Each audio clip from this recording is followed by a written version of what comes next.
Hi, it's me again with Corel Draw Tips and Tricks. This video is about the 3D page curl problem. Somebody's trying to draw this, and I would have never thought about doing this. This is cool for a graphic. But if we've got his pie shape here. I'm going to use the Smart Fill tool. I'm going to fill that in. You know what? I'm going to change my nudge factor. So with nothing selected, I'm going to make it like 18 inches. Nudge that thing out of the way. Now here's his problem. He's going to go to Effects, 3D, Page Curl, and it does a great curl, and you could play around with different things. But here's the problem. Thankfully, I kind of figured it out. Control D and make a duplicate, double click on the rotation. And if we rotate it 36 degrees, see, that's one of the problems with that. Let's Control D again and move it manually. But watch what happens to the page curl. It's doing the opposite, or it's going in this direction. So you can't do it. But what you can do, and I normally don't like to convert stuff to a bitmap because this thing is sharp, clean, clear. With it selected, I'm going to select it to a bitmap, and I'm going to convert it to a bitmap.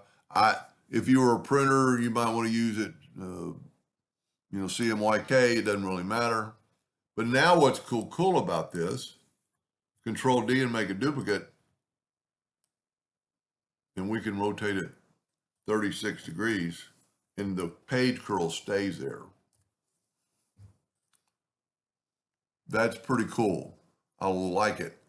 I don't know of any other way to do it. If I was going to make the design, you know what? Let's just try that. Let's take this and move it out of the way. See, I didn't get it all.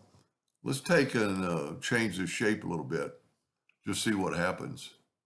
Let's get the 3-point curve line and go from there to there. And let's give it a little bit of, hold down the control button so it's perfect. Let's see what happens to the page curl now. I might not be happy I did this, but I'm going to try it. 3D effect, page curl. It still looks good. Now go to bitmap and convert to bitmap. I don't know what I did. Okay, I was trying to look at something outside. See, we still got that bounding box, but it doesn't matter. Control D and make a duplicate, double click on the rotation and put it on that node and rotate it at 36 degrees. Look at this now. Total different look. Either one of them are fine. I love it. Boy, it really looks like the shadows. Anyway, hope that answered his question, and thank you for watching.